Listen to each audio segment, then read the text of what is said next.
يا رب أسألك التقى في كل حال. السلام علیکم ورحمۃ اللہ وبرکاتہ۔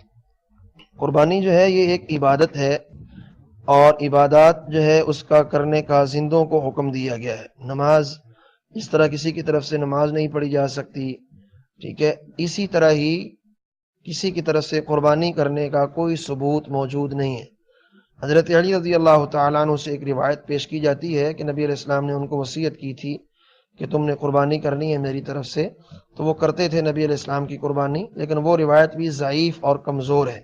وہ اس درجے کی نہیں ہے کہ وہ دلیل بن سکے یا اس کو دلیل بنایا جا سکے، تو وہ مستند نہیں ہے، وہ دلیل نہیں ہے، لہذا فوت شدگان کی طرف سے قربانی کرنے کا کوئی ثبوت نہیں ہے۔ میں نے اوپر بھی عرض کیا ہے کہ عبادت کے لیے کرنے کی دلیل چاہیے، جب اس کے کرنے کی دلیل نہیں ہے تو پھر یہ کیسے؟ بعض لوگ کہتے ہیں جی صدقہ کر سکتے ہیں تو قربانی کیوں نہیں کر سکتے؟ صدقے کی تو دلیل موجود ہے، آپ صدقے کے طور پہ 100 اونٹ کریں، کوئی منع نہیں کرے گا، لیکن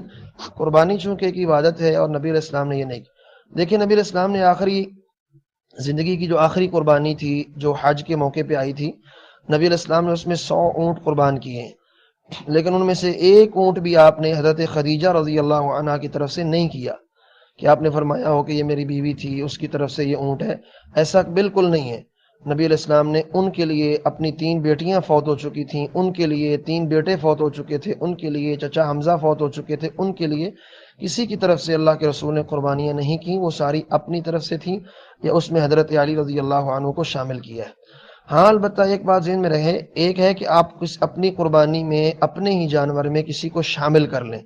تو اپنی قربانی میں آپ ساری امت کو شامل کر لیں، کوئی منع نہیں کرتا۔ جیسے کہ نبی علیہ السلام نے جب قربانی کا جانور ذبح کیا تو ایک موقع پہ یہ دعا پڑھی، اللہم تقبل منی ومن امتی، یا اللہ یہ میری طرف سے بھی ہے اور میری امت کی طرف سے بھی ہے۔ ایک ہی جانور ہے، اس کے اندر آپ نے اپنی امت کو شامل کیا ہے، تو مستقل طور پہ ان کے لیے قربانی کرنا یہ بالکل ثابت نہیں ہے، مستقل جانور کرنا۔ ہاں صدقے کے طور پہ آپ 100 اونٹ دے دیں، 400 اونٹ دے دیں، کوئی انشاءاللہ اس کو منع نہیں کرے گا، کیونکہ قربانی کرنا تو ثابت نہیں ہے، لیکن میت کی طرف سے صدقہ دینا یہ کتب 6 کے اندر روایات موجود ہیں اور ثابت ہے۔ السلام علیکم ورحمۃ اللہ۔